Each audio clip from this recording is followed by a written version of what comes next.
Are you tired of the endless swiping? That feeling that maybe you're just not quite ready for something serious? Well, today we're going to dig into a totally different way of thinking about all this, coming from Miles Monroe's Waiting and Dating.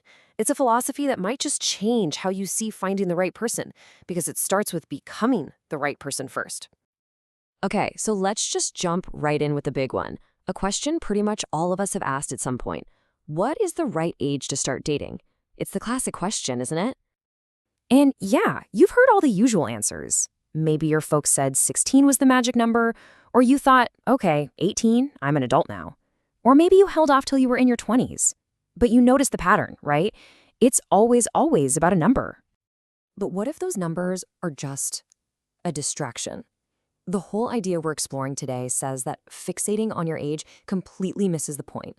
The real answer, it turns out, is so much deeper and honestly way more empowering. So here it is, the big shift in thinking we're going to unpack.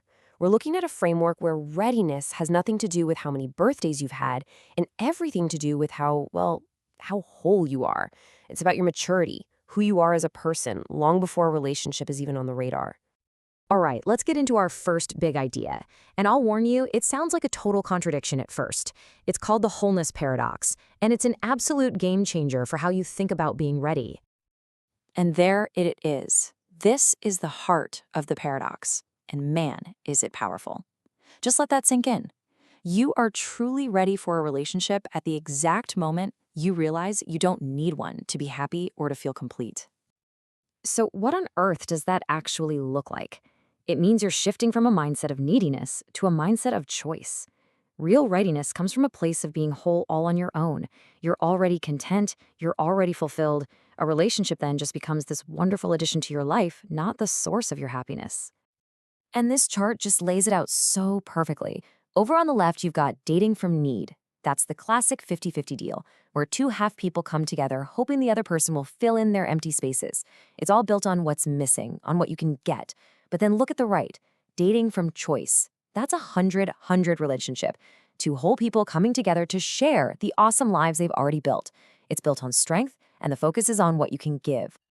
And this brings up a really crucial question you got to ask yourself honestly. When you think about relationships, are you out there looking for someone to complete you, or are you busy building a complete life that you're excited to one day share with someone? So what does a whole person even look like? According to this philosophy, it boils down to three key things. First, you've got a healthy self-concept. You know your worth, you value yourself. Second, a clear and solid faith. You know what you stand for. And third, you're growing your own roots. That just means your motivation, your drive, it all comes from inside you, not from trying to please other people. Okay, so let's say you've done that internal work. You're feeling good, you're building that sense of wholeness. What comes next? Well, this is where this philosophy really flips the script on what dating is even for. Get this. The goal of dating in this worldview is not some big, dramatic Hollywood romance. Nope. Its main purpose, the most important purpose, is to build a real, genuine friendship. The romance? That comes later. It's built on top of the friendship, not the other way around. And here's a line that just cuts right to the heart of it. The advice is, don't marry your lover, marry your friend. And why? Because that initial spark, that chemical rush, that can fade. But a true, deep friendship, that's a foundation that can actually weather the storms of life. And here's how you put that idea into practice. Every time you're out with someone, every conversation, just ask yourself this. Am I trying to impress a lover right now, or am I getting to know a potential friend? It changes everything. You know, this whole approach totally redefines intimacy too. It's not about the physical side of things. True intimacy is a oneness of spirit.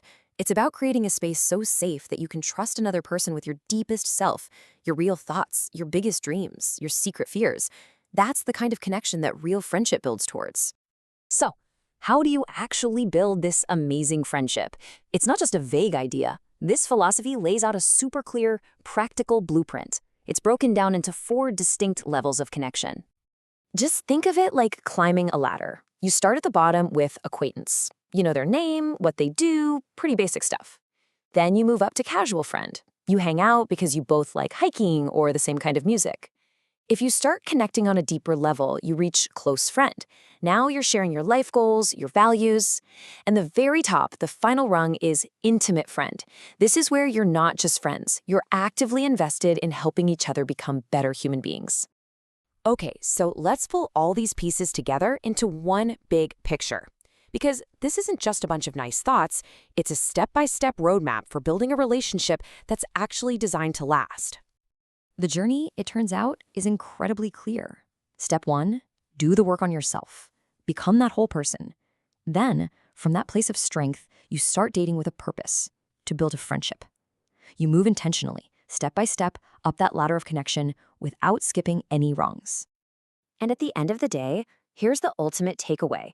It's not the initial passion or that crazy chemistry that's going to get you through the hard times. According to this philosophy, it's a deep, unshakable friendship. That is the true foundation for any love that's going to last a lifetime. So we'll leave you with this one last really challenging question to think about. Where is your energy really going? Are you actively preparing yourself to be a great partner, or are you just kind of passively looking around, hoping one shows up? Because there's a world of difference between those two things.